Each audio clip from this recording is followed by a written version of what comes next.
Allah yang menjadikan bekasnya, bukan makhluk, bukan usahanya kita, bukan usahanya makhluk yang kemudian si dukun itu yang membuat asar, bukan, tapi Allah yang menjadikannya. Makhluk mah bisanya usaha, adapun hasilnya Allah yang masukin. Kalau ada orang ngomong yang masukin paku ke perut siapa? Ya Allah. Mana ada orang bisa masukin paku ke perut.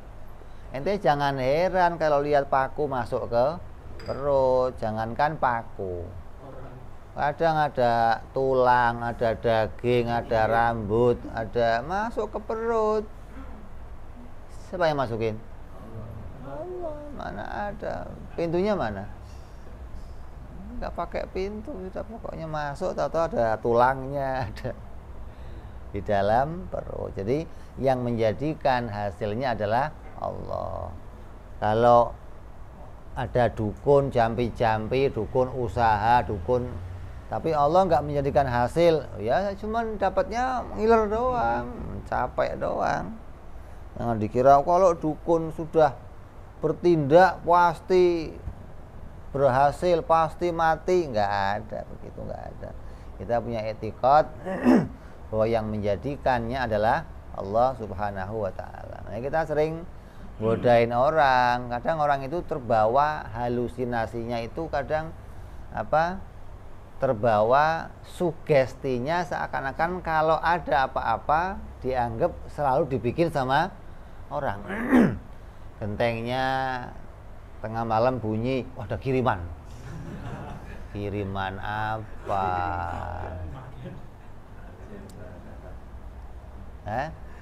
Tiba-tiba bannya kempes, kiriman. Tiba-tiba nih, saya kalau ketemu sama orang begitu, gimana Bib? Ada yang bikin, pasti ada yang bikin. Itu Bib, siapa yang bikin Bib? Dikira yang bikin orang gitu maksudnya. Yang bikin Allah Subhanahu wa ta'ala. Kita nggak boleh mengiktikadkan ada takdir selain takdirnya Allah Subhanahu wa ta'ala.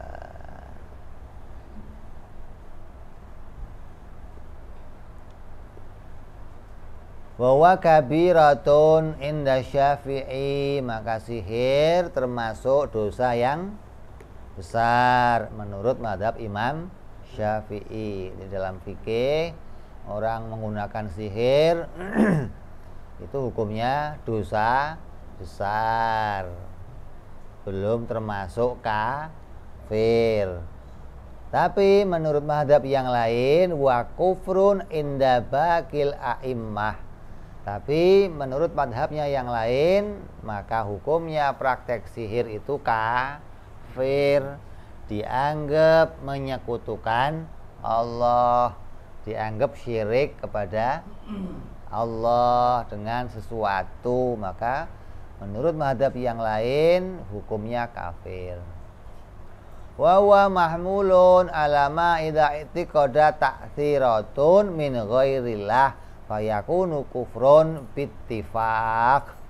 Maka praktek sihir ini harus dipahami bahwa apabila pelaku penyihiran yang menyihir itu meyakini datangnya hasil ini bukan dari Allah, hukumnya kafir, gitu loh. Itu sepakat ulama semuanya, hatta Imam Syafi'i juga sepakat. Kalau orang yang nyihir meyakini bahwa hasilnya orang itu mati tidak dibikin oleh Allah, maka hukumnya kafir. Kalau masih meyakini yang bikin itu Allah, hukumnya haram. Wa amma idza i'tiqada anna Allah ajra ada tahu bi khalqi umuri inda qiraati azaimi fala yakfur. Apabila sang pelaku itu meyakini bahwa Allah menjadikan sesuatu bergandengan dengan membaca mantra-mantra, maka hukumnya maksiat, dosa besar. Kalau saya baca mantra ini maka akan begini. Kalau saya baca mantra ini maka akan begini. Maka yang meyakini Allah yang menjadikan dengan sabab mantra-mantra itu, maka hukumnya maksiat. Dosa besar. Makanya orang-orang Jawa dulu mantranya aneh-aneh, orang Sunda paling banyak mantra-mantra begitu. Ketika datang Wali Songo, maka mantranya nggak dihilangkan, tapi ditambahin belakangnya bibarkati la ilaha illallah Muhammadur Rasulullah.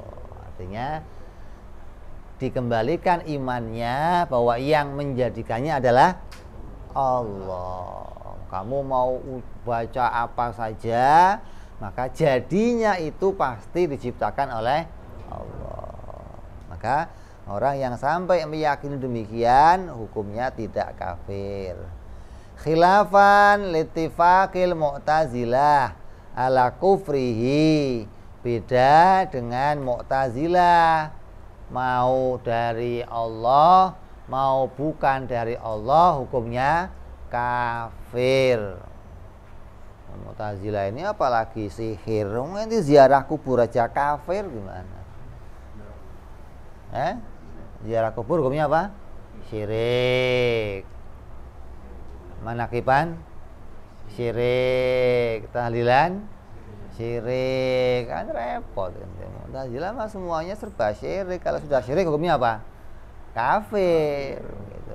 Nah, kita tidak demikian. Para imam membatasi hukum kafir itu apabila menjadi i'tiqad, gitu loh. Kalau i'tiqadnya sampai meyakini datang dari selain Allah, baru hukumnya kafir. Kalau i'tiqadnya masih meyakini Allah yang menjadikannya, maka hukumnya maksiat. Ini menurut jumhurnya ulama, menurut kebanyakan para ulama. Tapi kalau kita mau pakai madhabnya Imam As-Sanusi, maka Imam Sanusi punya pendapat yang paling ketat urusan i'tiqadiyah. Jangankan kok sihir, ente meyakini makan mendatangkan kenyang itu syirik. Ente meyakini kerja kamu mendatangkan hasil, hukumnya syirik. Artinya kamu menganggap ada selain Allah yang bisa menghasilkan.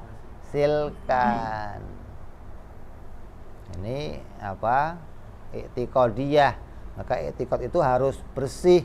I'tiqad itu harus benar. Apapun yang kamu kerjakan, apapun yang kamu kamu lakukan, maka semua yang datang itu pasti diciptakan oleh Allah. Sebab apapun yang kamu lakukan, kalau dia muncul hasil, maka hasil itu ditimbulkan oleh Allah. Tidak ada selain Allah menimbulkan hasil, nggak ada.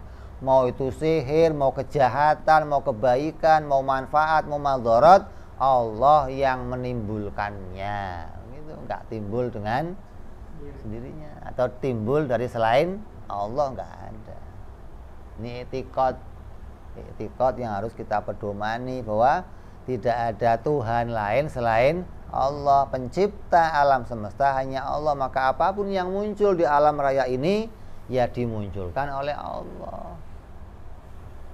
Jadi Allah menjadikan sebuah pergandengan. Apa hikmahnya ada pergandengan? Hikmahnya ada pergandengan, ada nilai sabar, ada nilai syukur. Ini muncul dari adanya apa? Pergandengan. Kayak Allah menjadikan kamu kenyang dengan bergandengan sama makan. Apa hikmahnya? Ada nilai sabar, ada nilai syukur. Kapan sabarnya? Kalau waktu datang yang dimakan cuma sedikit. Sabar ya Allah, cuma segitu doang. Belum kenyang, harus sabar. Ini namanya ada nilai. Atau Allah mendatangkan banyak sampai kamu bagi-bagi yang lain, ada nilai syukur. Ini hikmahnya ada pergandengan. Suami istri pergandengan jadi hamil, apa hikmahnya? Ada nilai sabar, ada nilai syukur. Udah bertahun-tahun kawin nggak punya anak, sabar. Yang penting dapat enak, nggak usah mikirin anak. Ada orang dipikirin anak melulu, ini nggak ngerti hikmah, dia. Orang harus tahu hikmah. Yang dipilihkan Allah itu pasti lebih baik. Pegangannya harus begitu. Sayyidina Ali itu kalau ngomong, kalau saya berdoa kemudian doa saya dikabulkan, saya bahagia. Kalau saya berdoa, doa saya tidak dikabulkan, saya lebih bahagia. Sayyidina Ali kalau ngomong. Iya dong. Kenapa? Karena ketika nggak dikabulkan, berarti apa yang terjadi itu atas pilihannya Allah. Maka pilihan Allah lebih baik dari pilihan saya. Nah kalau kita kan enggak, kalau nggak terjadi malah ngedumel. Gimana sih udah doa nggak dikabulkan? Dianggap pilihan kita lebih baik dari yang Allah pilihkan. Pengennya sama Siti, dapatnya Dewi. Wah, ngedumel-dumel. Kenapa nggak Siti aja? Dianggap Siti lebih baik dari itu, begitu pikirannya. Pengennya Vario, dapatnya Herli. Oh, seneng kamu. Oh, ini baru mantap. Kalau pengennya Herli, dapatnya Vario. Waduh. Dianggap pilihan kita lebih baik itu bagi orang-orang kayak kita yang awam. Jadi bagi orang-orang yang ma'rifat kepada Allah, maka dia akan tahu pilihan Allah lebih baik dari apa yang kita pilih.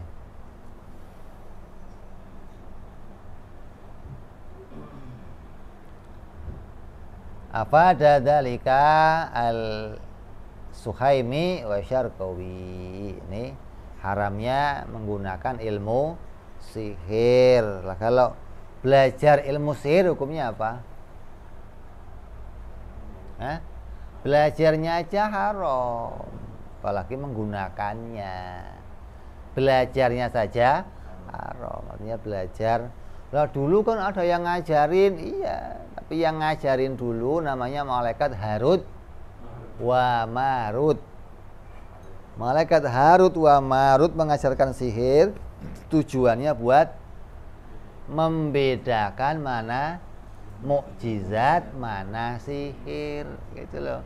Bukan semata-mata ngajarin ilmu sihir. Yang murni ngajar ilmu sihir itu para jin-jin, para dukun-dukun, itu murni ngajarin ilmu sihir.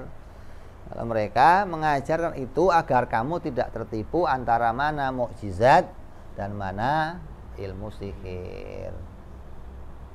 Karena yang bisa paham sihir siapa?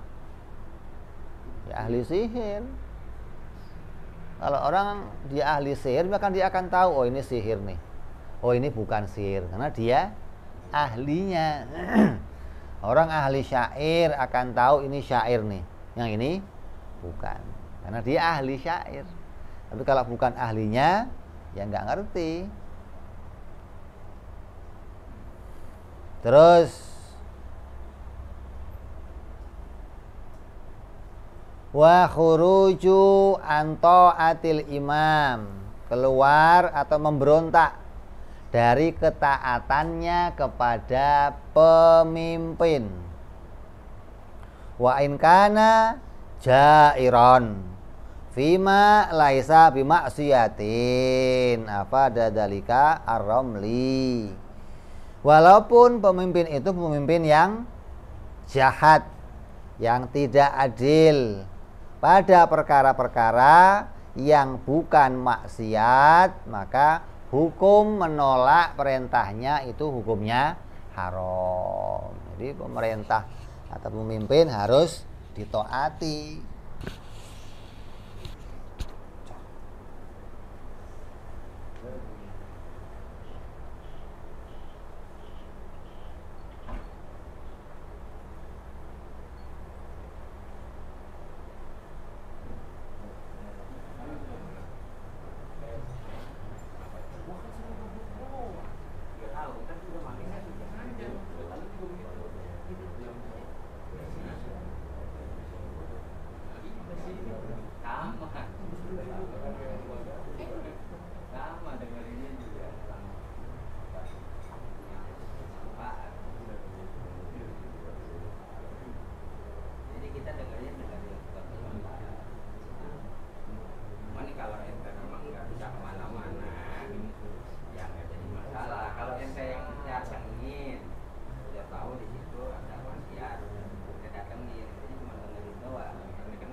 Terus bismillahirrahmanirrahim.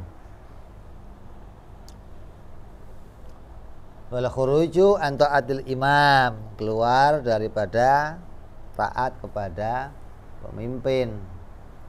Pemimpin di sini ya bisa negara, bisa apa? Sampai tingkat RT itu bisa jadi seorang pemimpin, artinya orang yang diangkat secara musyawarah, orang yang diangkat atau diakui sebagai seorang yang memimpin satu wilayah, maka harus ditaati selagi tidak mengajak kemaksiatan. Artinya kalau dia ngajak kemaksiatan nggak boleh ditaati. Pemerintah memerintahkan kita mengibarkan bendera, ya wajib taat. Kan bukan maksiat ngibar bendera. Boleh-boleh saja. Karena peperangan itu juga pakai bendera. Zaman Nabi peperangan juga ada benderanya. Jadi nggak ada masalah kalau mengibarkan bendera. Pemerintah memerintahkan kita untuk vaksin. Selagi vaksinnya bukan barang yang najis, haram, ya nggak ada masalah. Kecuali vaksinnya barang yang najis, yang haram, maka haram kamu untuk pakai. Pemerintah merintahin kita KB, oh enggak. Hah? Nah, saya kan pengen banyak anaknya. Pemerintah memang kurang banyak Indonesia kan, dipikir sudah kebanyakan warga negara Indonesia, maka dilarang untuk punya anak banyak. Perintahnya Nabi perbanyak umat, bukan anak. Wah, anak ya dipikirin.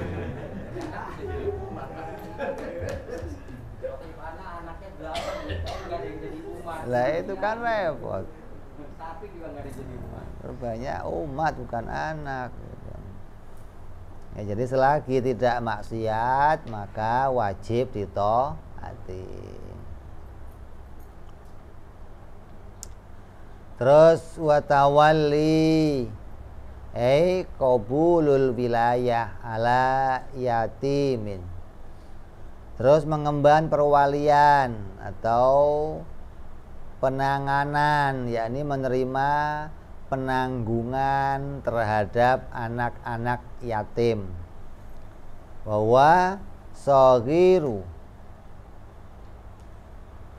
zakarin au khunsa au unsa la aba lahu.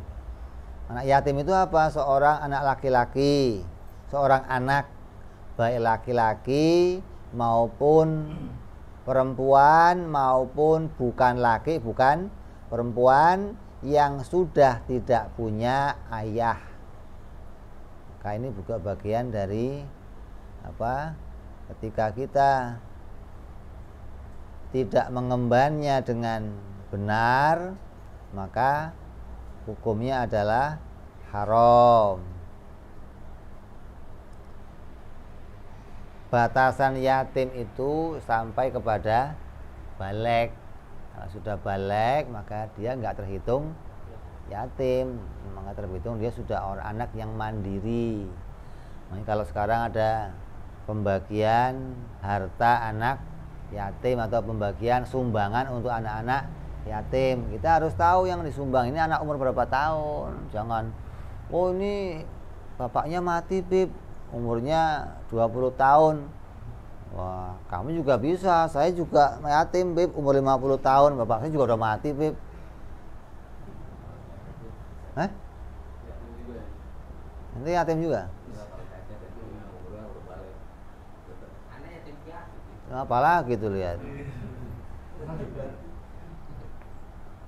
Kalau sudah balik, masuknya fakir miskin, bukan yatim lagi. Makanya kalau zakat itu yatim nggak peroleh, nggak ada zakat untuk yatim, nggak ada. Zakat itu untuk fakir miskin. Kenapa? Karena yatim itu kadang ada yatim anaknya Pak Harto, kan nggak usah dizakatin, gimana sih? Lah iya, kalau anaknya Pak Harto mati yatim nggak? Yatim, zakatin nggak?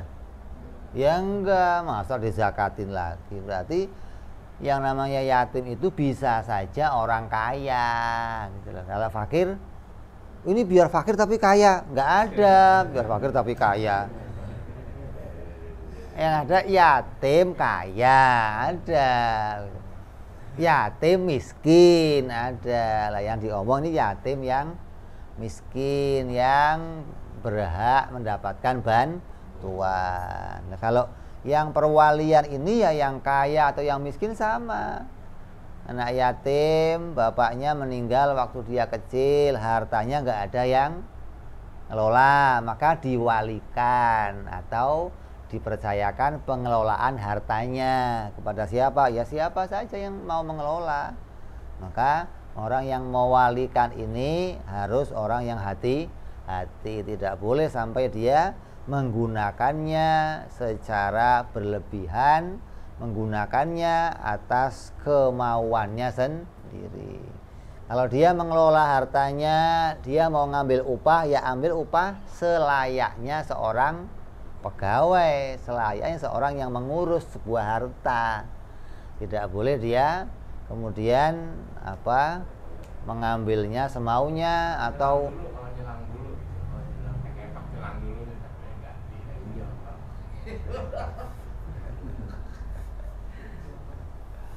nanti kayak Pak Jokowi juga kayaknya.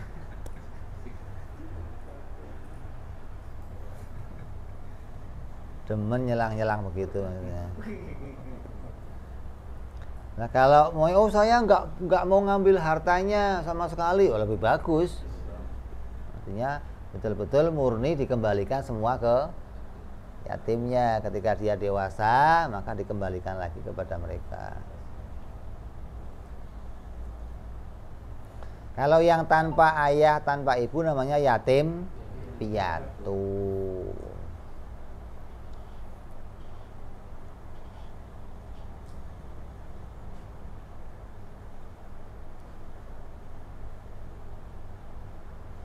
Kemudian mengemban,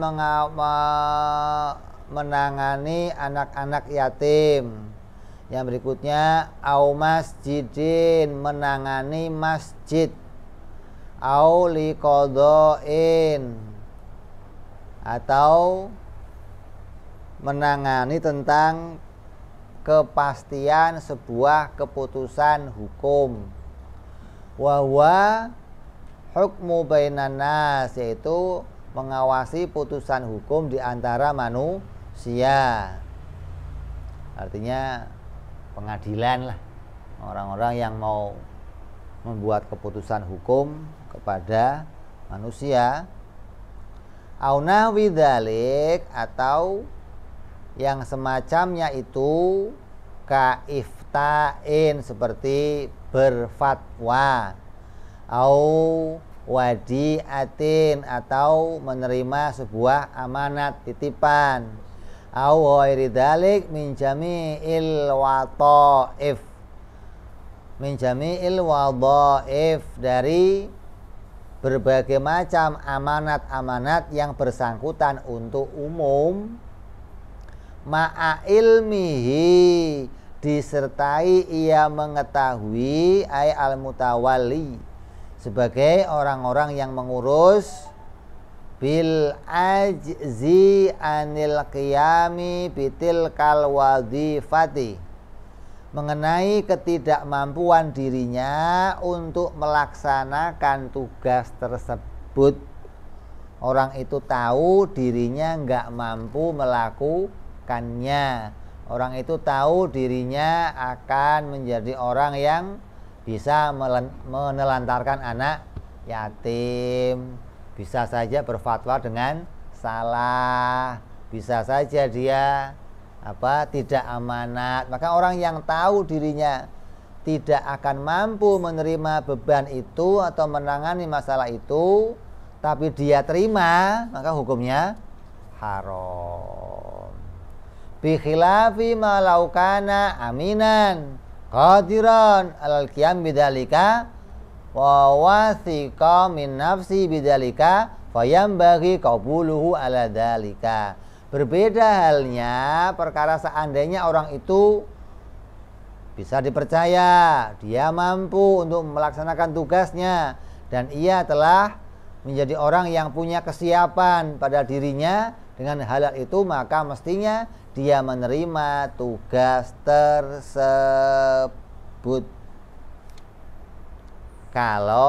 Kalau diminta orang lain kamu untuk memimpin, bukan daftar, bukan lain ini. Saya aja Pak yang ngelola Pak. Wah, cek coba nih backgroundnya apa? Kok tahu daftar bagaimana sih? Ini maksudnya kamu diminta untuk jadi walinya seorang yatim.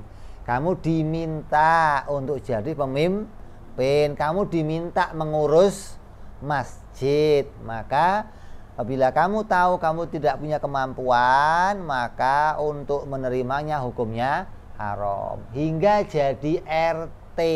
Apalagi sekelas RT, kamu tahu saya mah nggak sanggup lah ngurusin warga banyak urusan, tapi ada gajinya berapa?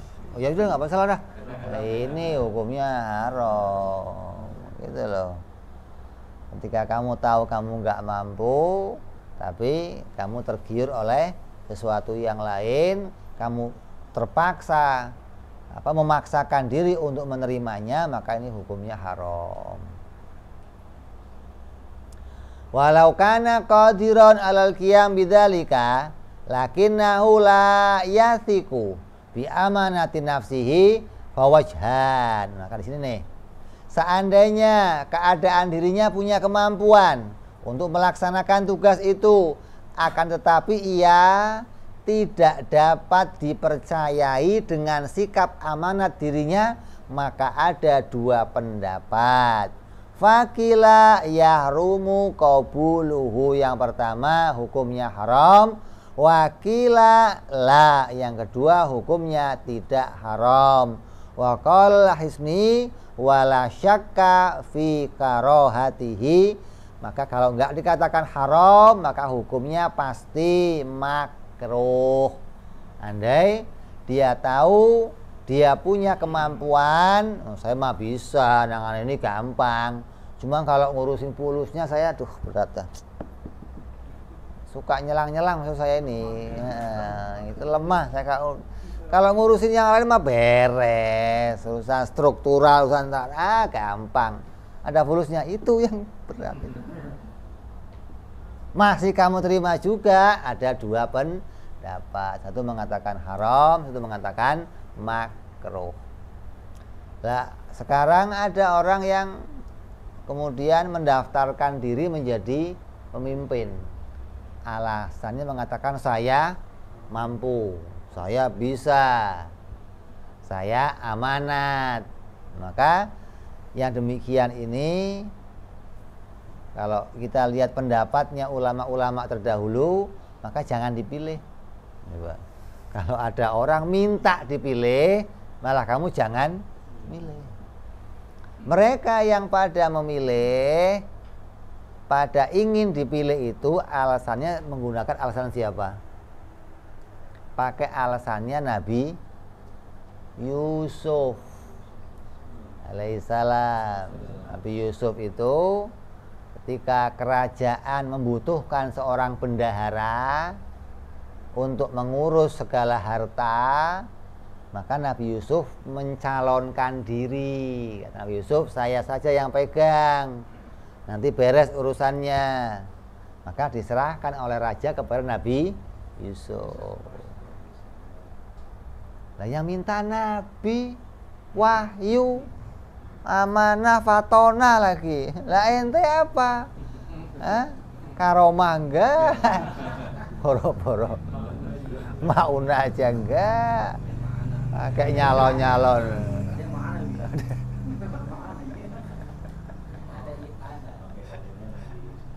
Nabi Yusuf itu kan wahyu, emang Allah yang perintahkan. Tidak ada yang bisa menangani masa itu kecuali Nabi Yusuf.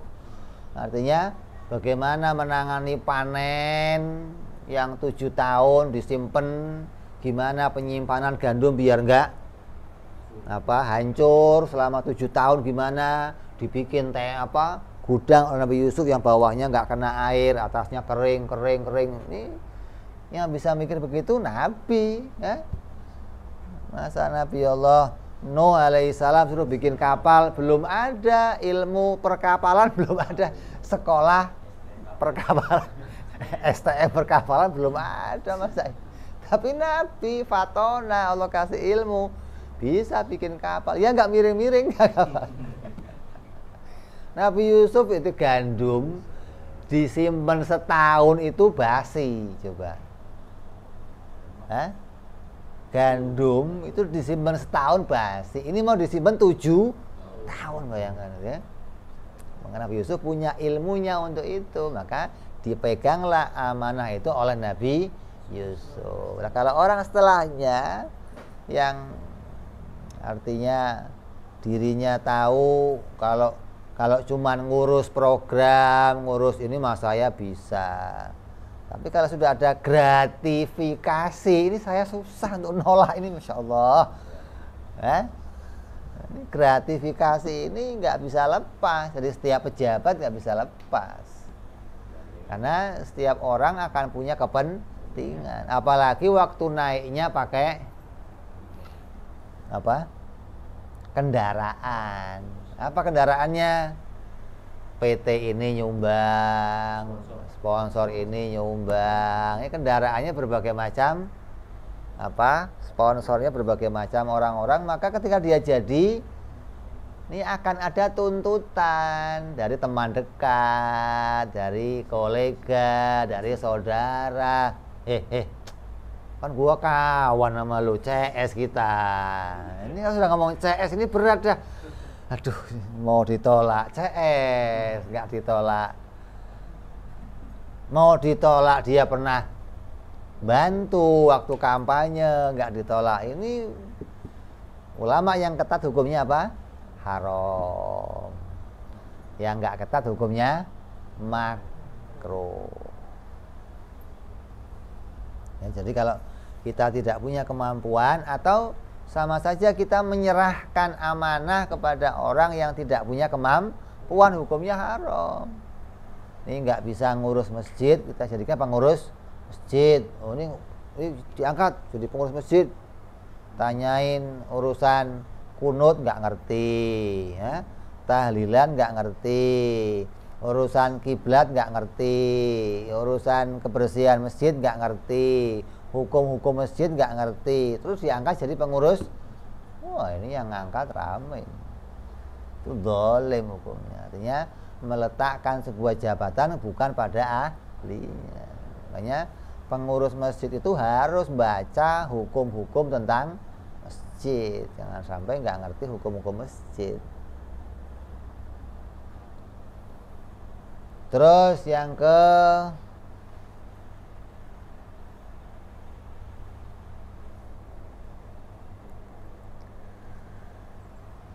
yang berikutnya adalah wa udzalimi ai iqamatuhu wa iskanuhu fi manzilin la yaqdiru alaihi man talabahu. Melindungi orang zalim, melindungi orang jahat, yaitu menempatkannya memberinya tempat tinggal yang tidak akan mampu ditemui oleh orang-orang yang mencarinya.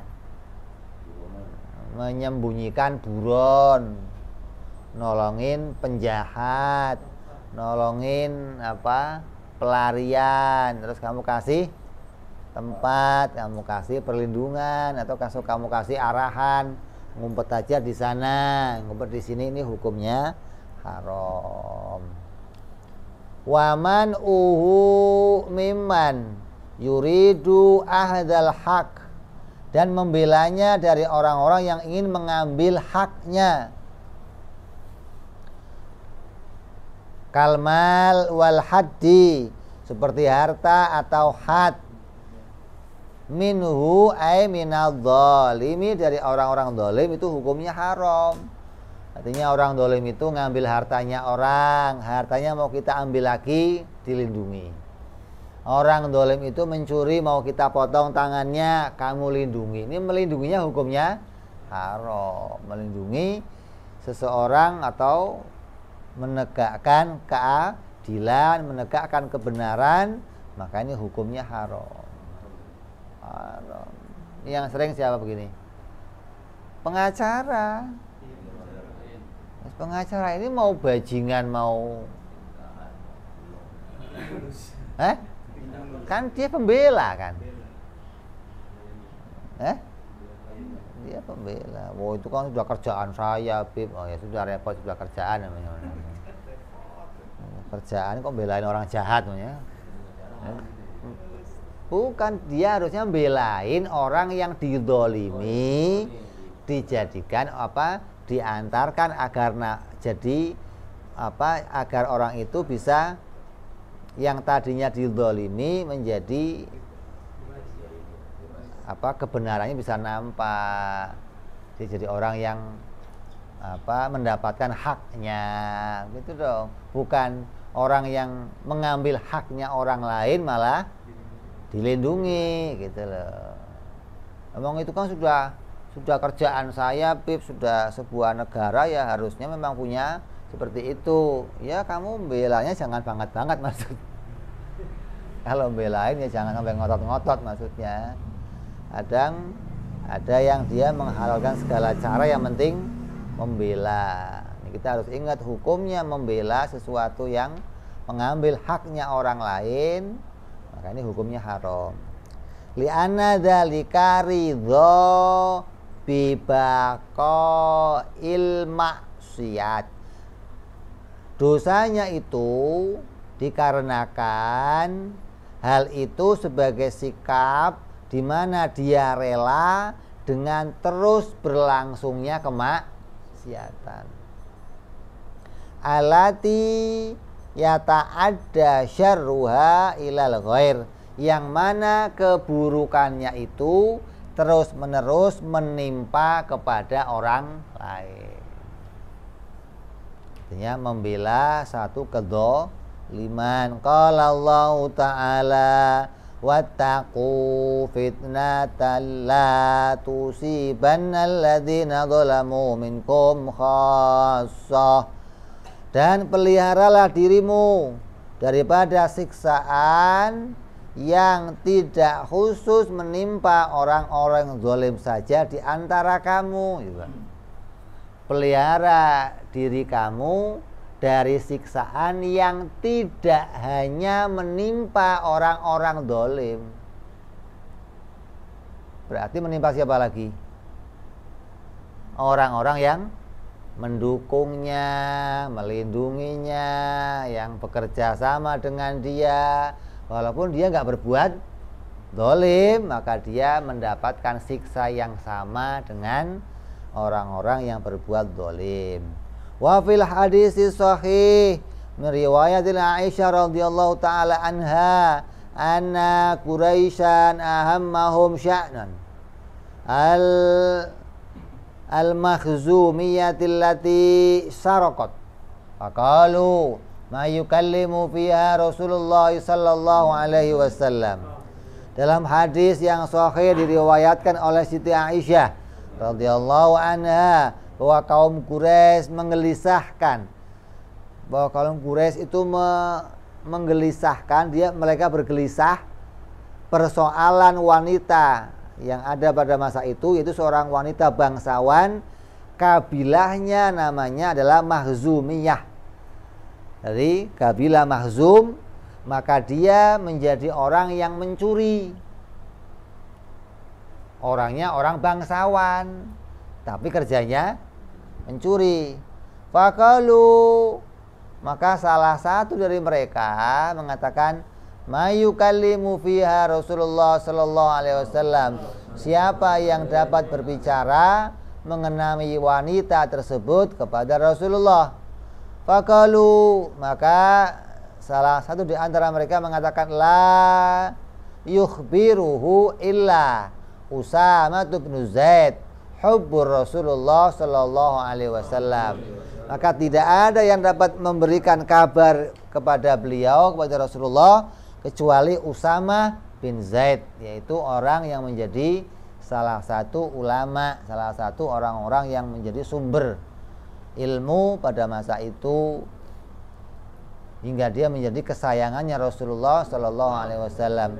Wa kallamahu Usamah, maka kemudian Usamah menceritakan hal tersebut kepada Rasulullah. Faqala Rasulullah sallallahu alaihi wasallam, atashfa'u fi haddi min hududillahi ta'ala.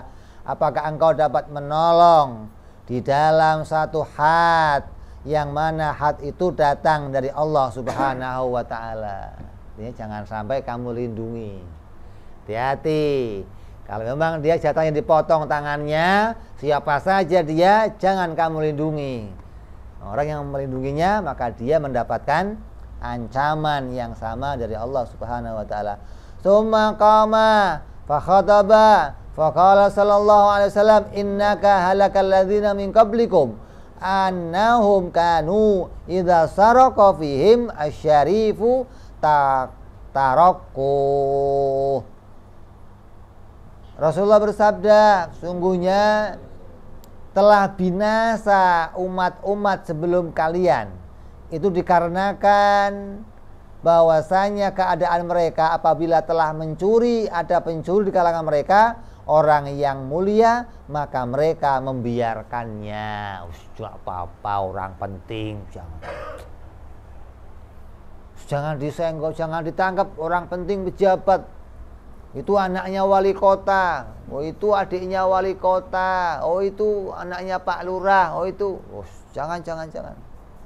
Ini kata Rasulullah menjadi penyebab hancurnya umat-umat terdahulu, itu dikarenakan demikian. Wa idza saraqa fihimul dhaifu aqamu alaihil had.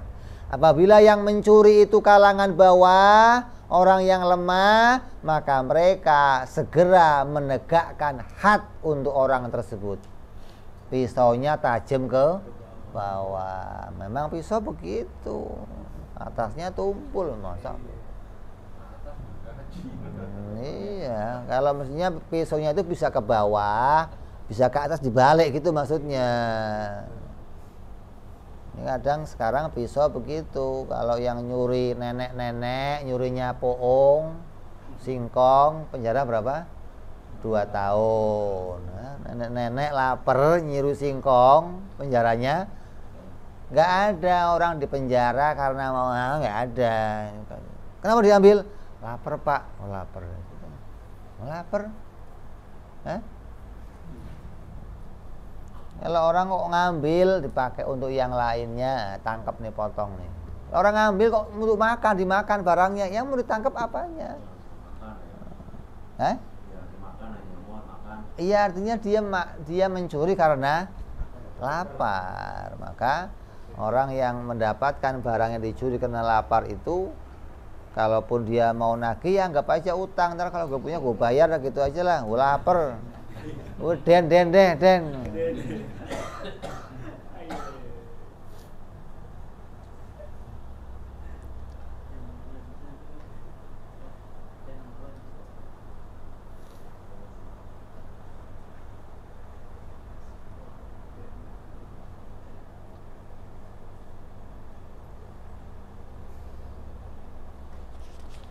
Kemudian Rasulullah sallallahu alaihi wasallam, wa wallahi demi Allah, lau anna Fatimah binta Muhammadin sarakat la qata'tu yadaha. Kata Rasulullah, andai putriku mencuri, maka akan aku potong tangannya. Coba. Ini hadis ini jadi tanda bahwa tidak ada yang boleh melindungi siapapun. Ketika dia harus terkena hukuman, maka ya harus dihukum, tidak boleh kemudian dilindungi. Rawahu Bukhari wa Muslim, dzakara dzalika al-Hisni fi Qam'in Nufus. Terus yang berikutnya lagi, wa tarwi'ul muslimin, menebarkan ketakutan kepada orang-orang Islam. Ifza'uhu, membuat mereka ketakutan, menteror. Qala Rasulullah sallallahu alaihi wasallam, la yahilu li muslimin ayyurawi'a musliman.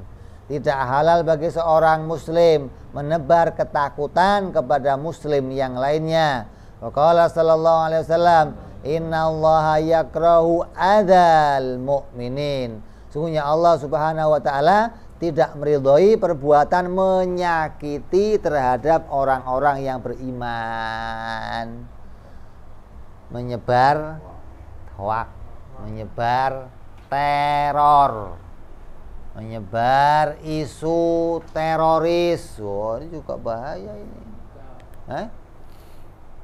Dikit-dikit orang Islam teroris, sehingga orang Islam merasa ketakutan. Nanti orang yang membuat ketakutannya orang-orang Islam dengan isu-isu yang berbohong, dengan cara-cara apapun, maka ini hukumnya haram.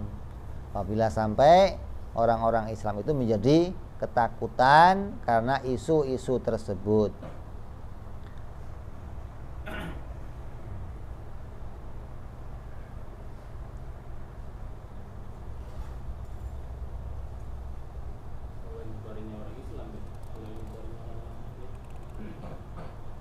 Yang siapa? Oh, ya ini kan bicaranya muslim. Kalau orang kafir yang nyebar, ya dia double dosa. Udah kafir, maksiat lagi, hukumannya 2 kali nanti. Orang kafir itu juga dihukum karena nggak sholat. Orang kafir juga dihukum karena nggak puasa nanti. Jadi bukan dihukum karena kafirnya saja, tapi akan punya 2 macam hukuman. Sudah dia kafir, dihukum, dan dia nggak sholat, dihukum lagi. Dia nggak puasa, dihukum lagi. Mereka mendapat hukuman itu semua. Makanya sampai di kitab ini katakan, kamu menjual makanan kepada orang kafir di siang hari bulan Ramadan haram hukumnya. Coba. Dagang sama orang kafir di siang hari Ramadan hukumnya haram.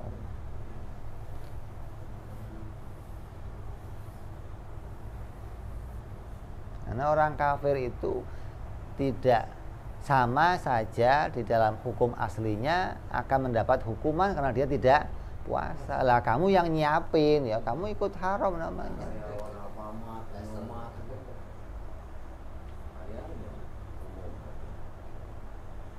Lain apa?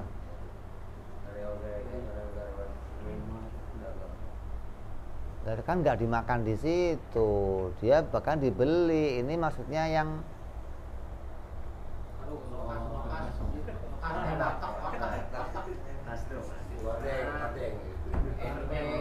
setengah tiang.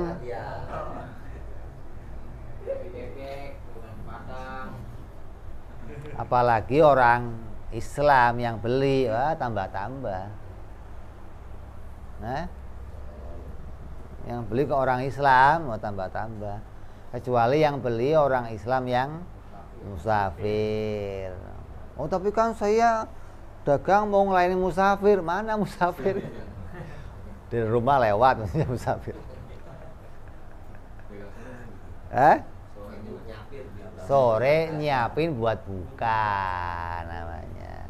Bukan nyiapin buat mukah, bukan. Ini kadang nyiapinnya buat mukah, maksudnya mukah itu makan sebelum waktu maghrib, itu namanya mukah kata orang Jawa mah.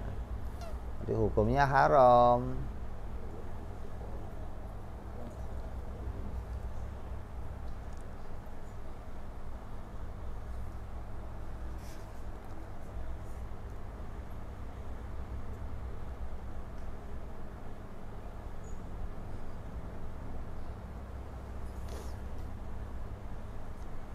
Ini masih ada beberapa lagi yang akan kita bahas tentang maksiat-maksiatnya badan. Insyaallah kita akan teruskan pada perjumpaan yang akan datang insyaallah. Wallahu a'lam bishawab. Wa ila hadratin nabi. Al-Fatihah. A'udzu billahi minasyaitonir rajim. Bismillahirrahmanirrahim. Alhamdulillahi rabbil alamin arrahmanir rahim maliki yaumiddin iyyaka na'budu wa iyyaka nasta'in ihdinas siratal mustaqim siratal ladzina an'amta 'alaihim ghairil maghdubi 'alaihim waladdallin amin. Ya Rabbana tarabna bi anana qatarabna wa anana asrafna على لظى إشرافنا فاتب علينا توبة تغسل كل واستر لنا عوراتي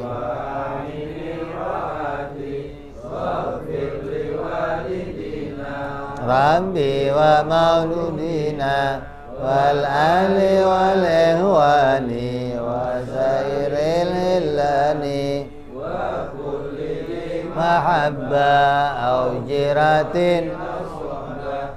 المسلمين أجمع أمين ربي اسمع فضلا جدا منا لا باكتساب منا بالمصطفى رسولنا بكل سولي صلى وسلم ربي عليه عند الحب وآله وصحبه عدد تعزي صحبي والحمد لله البدء والثناء سبحان ربك رب العزة عما يصفون سلام على المرسلين والحمد لله رب العالمين.